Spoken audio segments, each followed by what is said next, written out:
तो कहानी के शुरू में हमें एंड्रयू नाम के एक बच्चे को एक पार्क में खेलता हुआ दिखाया जाता है। इस टाइम उसके हाथ में उसका एक टॉय था, शक्ल थी, जिसे वो बहुत पसंद करता था और हर वक्त अपने पास ही रखता था।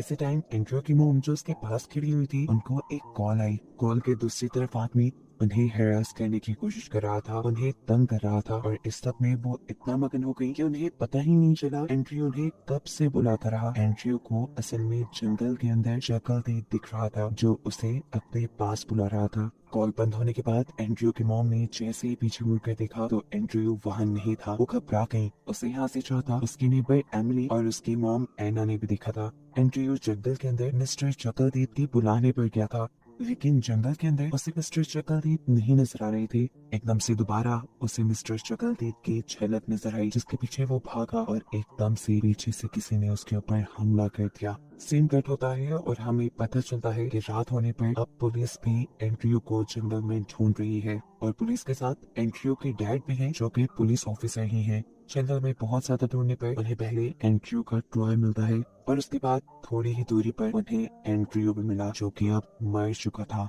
एंड्रयू के डैड उसे देखकर सदमे से पागल हो गए।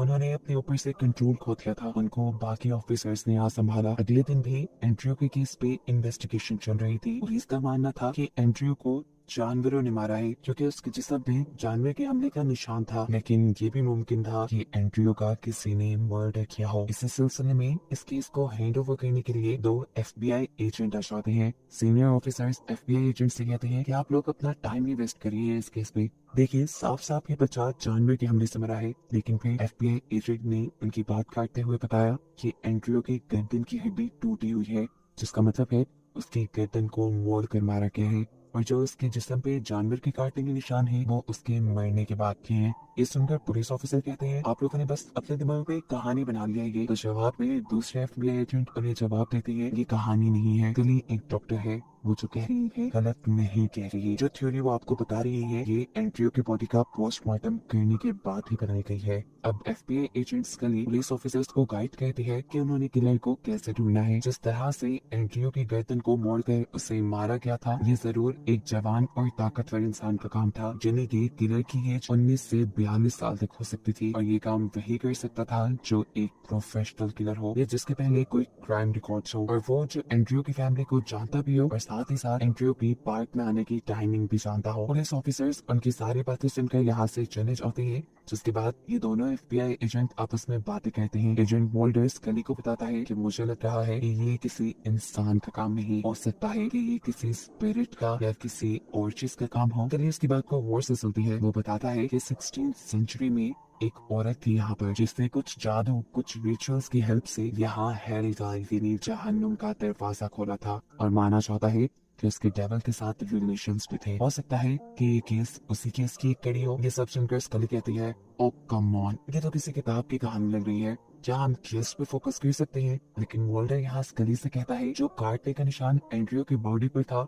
वो आम जानवर के काटने का निशान नहीं था। वो एक ऐसे डॉग का निशान था जिसके बारे में मैं जानता हूँ कि वो अंडरवर्ल्ड यानी जहन्नुम की रखवाली करते हैं। असल में वो स्पिरिचुअल डॉग होते हैं। उसकी बात सुनकर ये लोग दोबारा अपने ऑफिस जाते हैं और एंड्रयू की डेड बॉडी को दोबारा से चेक करते हैं, क्योंकि अभी तक उन्हें एंड्रयू की मौत की वजह समझ नहीं आ रही थी। ये लोग अब एंड्रयू के पाँव को हाथ लगाते हैं तो इन्हें वहाँ पर कुछ अजीब सी चीज महसूस होती है, जैसे उसके पाँव पे नमक या फिर रेत लगा हो। इसके बाद ये लोग फाइल चेक करते हैं, जिससे ये लोग चकलदीप टॉय की पिक्चर देखते हैं, जो मर्डर साइट से ही उन लोगों को मिला था। ये दोनों सोच में पड़ गए कि आखिर इस टॉय का या चकलदीप का इस पूरे मर्डर से क्या ताल्लुक है। इसी रिपोर्ट से इन्हें ये भी मालूम होता है कि अभी तक उस मर्डर के आई विटनेस का इंटरव्यू नहीं हुआ और इस मर्डर की आई विटनेस थी एक छोटी सी बच्ची एमिली, यानी एंड्रयू की ही नेबर। और असल में एमिली के फादर ही चीफ पुलिस ऑफिसर थे, जिनके हाथ से ये केस लेकर इन दोनों FBI एजेंट को दिया गया था। इसलिए ये लोग डिसाइड करते हैं कि एंड्रयू के फ्यूनरल के बाद ये लोग एमिली और उसकी मॉम एना से मिलने के लिए जाएंगे।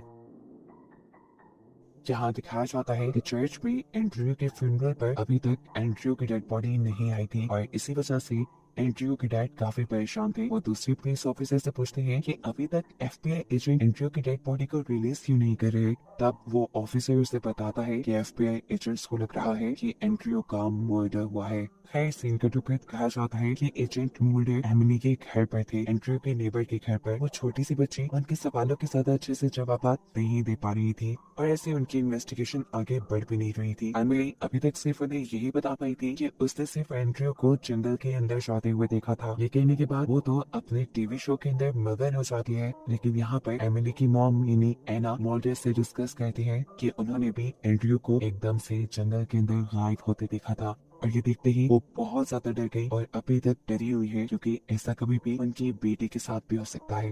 ये कहकर एना यहाँ से कुछ काम करने के लिए चली जाती है, जबकि मुल्डर उठ के उनके घर को चेक करने लगता है। यहाँ पर उसे एना की फैमिली पिक्चर और साथ ही एक बुक दिखती है जिसका नाम था ग्रिमोर ऑफ द ईस्टवुड विच। एना भी नोटिस कर लेती है कि मुल्डर हॉर्सेस किताब को देख रहा है और इसके बारे में वो मुल्डर को बताती है कि असल में उसके हस्बैंड जो कि चीफ पुलिस ऑफिसर हैं, उनको विचेस और जादू से रिलेटेड हिस्ट्री में बहुत इंटरेस्ट है और ये तो है भी उनकी लोकल स्टोरी, इसीलिए वो इसे पढ़ते रहते हैं। अब मुल्डर को भी काफी वक्त हो चुका था यहाँ आए, वो भी यहाँ से जाने लगता है और जैसे ही वो यहाँ से जाने वाला था, एमिली आवाज देकर इन दोनों को ही अपनी तरफ अट्रैक्ट कर लेती है और टीवी की तरफ इशारा करते हुए बताती है कि उस दिन मैंने इन मिस्टर चकलदीद को जंगल के अंदर देखा था। इस टाइम टीवी पर भी चकलदीद शो ही चल रहा था। दूसरी तरफ स्कली जो इस टाइम पुलिस स्टेशन में आई थी, वो चीफ पुलिस ऑफिसर से कहती है कि मुझे लगता है कि एंड्रयू की मर्डर के पीछे उसके डैड ही है। जवाब में ऑफिसर कहते हैं बकवास बात है ये, जिस दिन और टाइम एंड्रयू का मर्डर हुआ तब उसके डैड हमारे साथ ड्यूटी कर रहे थे। इसलिए उनकी बात फिर भी नहीं सुनती और एक के बाद एक सवाल किए जाती है जिसके जवाब चीफ ऑफिसर के पास तो नहीं थे। इसलिए वो कहते हैं अच्छा ठीक है, आप अगर उसके डैड से बात करना चाहती है तो वहीं चलते हैं। ये लोग एंड्रयू के डैड के ऑफिस में पहुंचे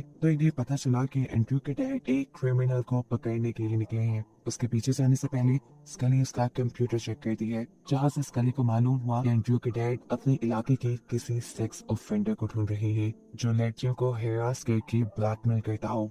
और उन्हें अपनी रिसर्च के मुताबिक एक पीटर नाम के आदमी का पता चला था जो इस टाइम अपने घर पे था। एंड्रयू को डैड को लगता था कि वही है जिसने उसके बेटे को मारा होगा। यही सोचकर वो पीटर के घर की तरफ निकल गया और अब उसका पीछा उसके चीफ और उसके साथ एजेंट स्कली भी कर रहे थे। एंड्रयू के डैड उस आदमी के घर जाके चिल्लाने लग जाते हैं। यहाँ पर चीफ उसे बहुत ही मुश्किल से काम डाउन करते हैं। यहाँ पर स्कली जो उनके साथ ही आई थी वो अपने पार्टनर यानी एजेंट मुल्डर को कॉल करके बताती है कि वो एक नए सस्पेक्ट के घर आए हैं, यानी एक ऐसे आदमी के घर पे आए हैं जिस पर पुलिस को शक है कि उसने एंड्रयू को मारा है। मुल्डर जो इस टाइम एंड्रयू की मर्डर साइट पे था वो भी स्कली के पास आने के लिए निकल जाता है और पीछे हम देखते हैं कि बहुत बड़ा सा ब्लैक डॉग उसके ऊपर नजर रखे हुए था और इस चीज को मुल्डर ने खुद भी नोटिस किया था। स्कली के पास आकर उस स्कली से कहता है मुझे नहीं लगता कि पीटर ने एंड्रयू को मारा होगा, मुझे अभी भी यही लगता है कि उसके पीछे किसी स्पिरिचुअल चीज का हाथ है, क्योंकि वो अभी भी उस ब्लैक डॉग को जंगल में देख कर आया था जो उसके अकॉर्डिंग हेल की रखवाली करते थे। लेकिन इतनी जल्दी ये किसी भी थ्योरी से रिजल्ट नहीं निकाल सकते थे। स्कली के कहने पर मुल्डर और स्कली दोनों जाकर पीटर के घर की इन्वेस्टिगेशन करते हैं, जहाँ उन्हें एक अजीब सी शूज और साथ ही एक बंदर भी नजर आता है। इन्हीं शूज के पास मिस्टर चकलदीद वाला एक मास्क भी रखा हुआ था और जैसा हमें याद हो एमिली ने बताया था कि जंगल में उसे मिस्टर चकलदीद ही दिखे थे, तो अब हो भी सकता था कि इसी आदमी ने एंड्रयू को मारा हो। सारे सबूत अब इस आदमी के खिलाफ हो गए थे, लेकिन अब स्कली बुरी तरह कंफ्यूज हो गई थी क्योंकि मुल्डर अभी भी इस आदमी को किलर नहीं मान रहा था। जवाब में मुल्डर कहता है कि मैं ये नहीं कह रहा कि इस आदमी ने कोई मर्डर नहीं किया, मैं बस ये कह रहा हूँ कि एंड्रयू का मर्डर उसने नहीं किया और हमें थोड़े से सबूत के पीछे इतना बड़ा फैसला नहीं करना चाहिए। सीन कट होकर हमें एंड्रयू के नेबर एमिली को दिखाया जाता है जो इस टाइम टीवी पर अपना कार्टून शो देख रही थी। ये कार्टून कैरेक्टर उसे बहुत पसंद है। एकदम से उसने नोटिस किया कि उसके घर के बाहरी डोर पर भी यही कार्टून कैरेक्टर है जो उसे अपने पास बुला रही है। वो उसे देखकर मुस्कुराती है। पीछे से उसकी मॉम उसे लंच के लिए बुला रही थी, लेकिन जब काफी मर्तबा भी आवाजें देने पर एमिली ने एना की यानी अपनी मॉम की बात नहीं सुनी तो एना ने परेशानी में एमिली को लॉन्च में ढूंढा, लेकिन वो अब कहीं नहीं थी। थोड़ी देर बाद मालूम होता है कि पुलिस और FBI एजेंट्स को उसकी भी डेड बॉडी जंगल से मिली है, जिसको भी किसी ने बिल्कुल उसी तरीके से मारा है जिस तरीके से एंड्रयू को मारा गया था। एना को जैसे ही ये बात पता चलती है, वो भी भागते हुए इसी जंगल में आ गई। एना को अब अपना होश भी नहीं था। वो एमिली की तरफ ऐसे बढ़ रही थी जैसे वो उसे अपनी जिंदा कर देगी, लेकिन यहाँ पुलिस ऑफिसर्स उसे संभाल लेते हैं। यहाँ मोल्डर, जो इस मर्डर सीन की इन्वेस्टिगेशन कर रहा था, उसे नीचे कुछ सफेद सफेद नजर आया। उसने यहाँ से पत्ते हटाना शुरू किए तो उसे इस जगह के इर्द गिर्द सफेद नमक का एक दायरा दिखा। ये देखकर मोल्डर शॉक में रह जाता है और स्कली को बताता है कि ऐसे साइकिल अक्सर स्पिरिट्स को या डीमंस को बुलाने के लिए बनाए जाते हैं। 16th और 17th सेंचुरी में तो ये एक फैशन था। उस टाइम की विचेस अपने जादू करने के लिए डीमंस को बुलाया करती थी। वो ऐसे स्पिरिट्स होती थी जो किसी भी जानवर, इंसान या किसी भी चीज का भेस बदल सकती थी। यहाँ तक कि एक इंसान का भी रूप ले सकती थी। वो इन सोल्स को फेमिलियर कहा जाता है और ये फेमिलियर्स किसी भी इंसान को मारने के लिए उसकी पसंदीदा चीज का भेस बदल लेती हैं, जैसे उसके पसंदीदा इंसान का, जानवर का, यहाँ तक कि उसके पसंदीदा खिलौने या कार्टून कैरेक्टर का भी। अब मोल्डर यहाँ से और पत्ते हटाता है और उन्हें नीचे एक स्कल का साइन दिखता है। मोल्डर कहता है, देखो मैंने कहा था ना, ये वही जगह है जहाँ पर डीमन और स्पिरिट्स को बुलाया जाता है। ये सब देखने के बाद वो अब चीफ ऑफिसर के पास जाता है, क्योंकि मोल्डर को लग रहा था कि इस सब के पीछे चीफ ऑफिसर ही है जो सबको हकीकत से दूर रखने की कोशिश कर रहा था। क्योंकि मोल्डर ने चीफ ऑफिसर के घर पर वो विचेस वाली बुक देखी थी। उनकी ये बातें सुनकर चीफ ऑफिसर भी बुरी तरह गड़बड़ा चुका था। उसके मुंह से साफ लग रहा था कि वो कुछ छुपा रहा है। मोल्डर से पूछता है, इस काले जादू के पीछे तुम ही हो ना? पहले तो वो कुछ नहीं बोलता, लेकिन मोल्डर के इंसिस्ट करने पे कहता है, नहीं मैं नहीं हूँ उसके पीछे। हाँ मैं मानता हूँ कि मैं आप सबको इस केस से डाइवर्ट करने की कोशिश कर रहा था, लेकिन इसलिए नहीं कि ये सारा काम मैंने किया है। मैं इन मर्डर के पीछे नहीं हूँ। लेकिन वो कहता है, हाँ मेरी गलती है भी। उस दिन जब एंड्रयू गायब हुआ, असल में उस दिन मैं ही था जो उसकी मॉम को हैरास करने की कोशिश कर रहा था। उस दिन मेरी वजह से ही एंड्रयू को अवॉइड किया और एंड्रयू गायब हो गया। मेरा बस इतना ही कसूर था। चीफ ऑफिसर को अपने इस केस पर भी बहुत गिल्ट था। उसके जाने के बाद मोल्डर ने स्कली को बताया कि ये केस वही है जैसा मैं बता रहा हूँ। किसी ने अपने जादू के सदके यहाँ पर हेल का यानी जहन्नुम का दरवाजा खोल दिया है और इन सारी मर्डर्स के पीछे यही रीजन है। दूसरी तरफ दिखाया जाता है कि एंड्रयू के डैड को अभी भी उसी आदमी पे शक था जिसके घर वो पहले भी जा चुके थे। वो यहाँ पर इस आदमी की सच्चाई सभी लोगों को बता देते हैं और सभी लोग उसे गुस्से में मारना शुरू कर देते हैं। इसी खबर जैसे ही एजेंट मोल्डर और स्कली को मिलती है, वो लोग फौरन यहाँ आकर इस सिचुएशन को संभालने की कोशिश करते हैं। स्कली सबको अपना बैच दिखाते हुए बताती है कि वो FBI एजेंट है और अगर सबने साथ में को मारना ना छोड़ा तो वो सबको अटेम्प्ट टू मर्डर की चार्ज में अंदर करवा देगी। यहाँ सब लोग तो उसके कहने पे रुक गए, लेकिन फिर एंड्रयू के डैड ने बिना कुछ सोचे समझे उस आदमी को शूट करके मार डाला। हालांकि उस आदमी का तो कसूर भी नहीं था। ऐसे बेकसूर आदमी को मारने के चलते उसे खुद जेल हो जाती है और कुछ दिन बाद उसका कोर्ट ट्रायल होता है। कोर्ट में हियरिंग के दौरान एंड्रयू के डैड को इसलिए छोड़ दिया गया, एक तो वो गिल्टी भी थे और दूसरा जिस आदमी को उन्होंने मारा था वो ऑलरेडी एक क्रिमिनल था। लेकिन इस सब के बावजूद भी उन्हें $5000 फाइन भरना पड़ा। कोर्ट की हियरिंग के दौरान हम मोल्डर और स्कली को आपस में बातें करता हुआ भी देखते हैं, जहाँ मोल्डर स्कली से कह रहा था कि जिसने भी उस हेल का गेट खोला है या जिसने भी वो रिचुअल और मैजिक किया है, वो भी इसी रूम में हमारे साथ ही बैठा हुआ है, बस हमें अपनी आंखें खुली रखनी होगी। जैसे ही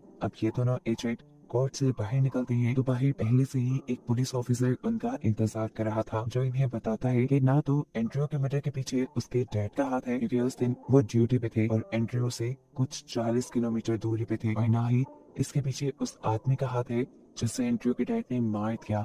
इस ऑफिसर को असल में इन दोनों एजेंट्स ने किसी और शहर से इन्वेस्टिगेशन के लिए बुलाया था, क्योंकि अब इन दोनों को यहाँ के लोकल ऑफिसर्स पर एतबार नहीं रहा था। सिंकट होकर हमें एंड्रयू के डैड को दिखाया जाता है, जो अब वापस घर आ गए थे, लेकिन घर आकर भी वो खुश नहीं थे बल्कि और डिस्टर्ब थे, क्योंकि इस सारे केस की वजह से उन्हें एक सबसे बुरी हकीकत ये पता चली थी कि उसकी वाइफ और उसके चीफ ऑफिसर के दरमियान में रिलेशन था, जिसकी वजह से चीफ ऑफिसर ने उसे हैरेस किया। ऐसे में उसकी नजर उसके बेटे से हट गई और उसके इस घिनौने काम की वजह से उसके बेटे की जान भी चली गई। अपने हस्बैंड के मुंह से ये सारी बातें सुनकर एंड्रयू की मॉम और भी ज्यादा परेशान हो जाती हैं। वो जो खुद एंड्रयू की मौत के गम से बाहर नहीं निकल पाई थी, अपने हस्बैंड की बातें सुनकर और भी अपसेट हो जाती है और गाड़ी लेकर वहाँ से निकल जाती है। और पीछे से उसका हस्बैंड अपने बेटे की मौत का बदला चीफ ऑफिसर से लेने के लिए निकल जाता है। यहाँ एंड्रयू की मॉम जब ड्राइव कर रही थी तो जंगल के दरमियान के रास्ते से उन्हें सड़क के बिल्कुल दरमियान में एंड्रयू खड़ा नजर आया, जिसे बचाने के लिए उन्होंने अपनी गाड़ी मोड़ी तो बुरी तरह उनकी गाड़ी पलट गई, उनका एक्सीडेंट हो गया। एंड्रयू के डैड जो इस टाइम चीफ ऑफिसर के घर के अंदर आ चुके थे, उन्हें घर के अंदर पहले तो अंधेरे के अलावा कुछ दिखाई नहीं देता, फिर थोड़ी ही दूरी पे उसे मिस्टर चकलदीप दिखाई देते हैं जिसका वो पीछा करने लगे। लेकिन जैसे ही वो मिस्टर चकलदीप के पीछे जाते थे, चकलदीप वहाँ से गायब हो जाता था। यह उनके साथ एक बार नहीं, दो बार नहीं, तीन मरतबा हुआ। चौथी मरतबा उसे चकलदीप टीवी के ऊपर चलता हुआ सुनाई दिया और जैसे ही वो टीवी में चकलदीप शो देखने ही वाला था, एकदम से उसके पीछे कोई आ गया और ये कोई और नहीं मिस्टर चकलदीप था। उसे अपनी गन से शूट करके मारने ही वाले थे, लेकिन तभी यहाँ पर चीफ ऑफिसर भी आ गए जिन्होंने रिक केनी एंड्रयू के डैड को ऐसे देखा जैसे वो उसके ऊपर गन पॉइंट किए हुए हो। इससे पहले कि रिक उन्हें गोली मारता, चीफ ऑफिसर उसे गोली मारकर खत्म कर देते हैं। गोली की आवाज यही करीब मौजूद एजेंट मोल्डर और स्कली ने भी सुन ली थी। जब उन दोनों ने हाँ कर चेक किया तो उन्हें एंड्रयू के डैड यहाँ पर मरे हुए मिले। ये देखकर इन दोनों को ये शॉक लगा और अब ये लोग ये बात भी जान गए कि आगे कुछ बुरा ही होने वाला है। ये दोनों घर से बाहर निकल तो इन्हें इस घर के बाहर भी सॉल्ट का सर्कल बना दिखाई देता है। कुछ सोचते हुए एजेंट मोल्डर दोबारा घर के अंदर जाते हैं और देखते हैं कि अब वहाँ वो विच वाली बुक भी नहीं थी। ये देखकर ये लोग अब जंगल में क्राइम सीन की तरफ बढ़े, जबकि यहीं पर हमें दिखाया गया कि अब चीफ ऑफिसर भी डायन को यानी एंड्रयू की मॉम को ढूंढ रहे थे। उनको ढूंढते हुए वो भी जंगल के करीब पहुंचे जहां उन्हें एंड्रयू की मॉम की गाड़ी उल्टी हुई दिखाई दी।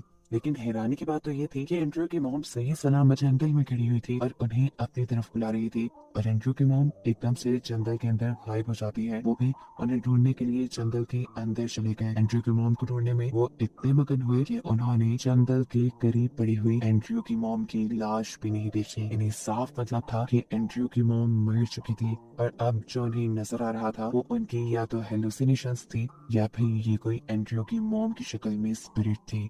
चीफ ऑफिसर जंगल में भी दूर निकल आते हैं जहाँ जंगल के बीचों बीच उन्हें अपनी वाइफ यानी एना दिखाई देती है। बहुत सारी कैंडल्स के घेरे में ये एक मैजिक सर्कल था, एक जादुई घेरा था जिसके अंदर खड़े होकर वो काला जादू कर रही थी उसी किताब की मदद से जो किताब हमने उसके घर पर देखी थी। और इसको देखकर यहाँ हमें पता चलता है कि असल में एंड्रयू और उनकी बेटी एमिली की डेथ के पीछे भी और कोई नहीं बल्कि एना ही थी जिसने ये सारा काला जादू शुरू किया था। एना अपनी ये सारी बातें एक्सेप्ट कर लेती है, वो मान जाती है कि हाँ मैंने ही काला जादू किया, लेकिन मैं ये नहीं चाहती थी कि एंड्रयू और एमिली मर जाए। मैं सिर्फ ये चाहती थी कि चीफ ऑफिसर और डियान दोनों को सबक मिले। जो बेवफाई वो दोनों अपने पार्टनर्स के साथ कर रहे थे बस उन्हें उनका सबक मिल जाए। उसे बिल्कुल अंदाजा नहीं था कि उसे अपने इस घिनौने मकसद के पीछे अपनी बेटी को भी गंवाना पड़ जाएगा और साथ ही बेचारा एंड्रयू भी मारा जाएगा। एना को भी खुद सबक मिल चुका था, उसकी बेटी के मरने के बाद वो भी गम में थी और बस अब ये सब कुछ बंद करना चाहती थी। इनकी इन्हीं बातों के दौरान एना दिखती है कि चीफ ऑफिसर के ऊपर वो ब्लैक डॉग हमला कर चुका है जो असल में हेल का गार्ड था। वो अपने हस्बैंड को भी मारना नहीं चाहती थी और अब उसे अपने आंखों के सामने मरता देखकर वो जोर से चीख मारती है। इतने में ही हम देखते हैं कि यहाँ पर एजेंट मोल्डर और स्कली भी आ गए थे जिन्होंने एना को उस मैजिक सर्कल के अंदर खड़ा हुआ भी देख लिया और वो सारी कहानी समझ गए। यहाँ मोल्डर एना से बात करना चाहता था, वो एना कहता है ये बुक तुम मुझे दो, मैं तुम्हें कोई और रास्ता बताता हूँ। लेकिन एना उसकी एक बात नहीं सुनती और इस बुक के कुछ मैजिकल स्पेल्स पढ़ते हुए अपने आप को भी खत्म कर देते हैं। उसके खत्म होते ही यहाँ पर हल का दरवाजा जो उसने खोल दिया था वो भी बंद हो गया। हैरानी की बात ये थी कि जिस आग में वो जलकर मरी थी उस आग में वो किताब नहीं जली जिससे पढ़कर वो जादू कर रही थी, जिसे अब स्कली अपने पास रख लेती है एक सबूत के तौर पे, जो कि ये उसकी जिंदगी का पहला केस था जिसमें सभी मर्डर्स के पीछे स्पिरिचुअल चीजें इन्वॉल्व थी। और फिर मोल्डर से आके कहते हैं कि मुझे तुम पर एतबार हो गया है, तुम जो कह रहे थे वो सब ठीक था। इनका केस भी अब खत्म हो चुका था और फाइनली ये लोग अब इस शहर को छोड़कर निकल जाते हैं। इनके निकलने के बाद हमें पीछे से दोबारा उसी झूले को घूमता हुआ दिखाया जाता है जिससे मूवी के स्टार्ट में एंट्री था। यानी इसका मतलब कहानी यहाँ खत्म नहीं हुई थी, अभी भी कुछ था जो देखना बाकी था, लेकिन इसके साथ ही ये मूवी यहाँ पर खत्म हो गई।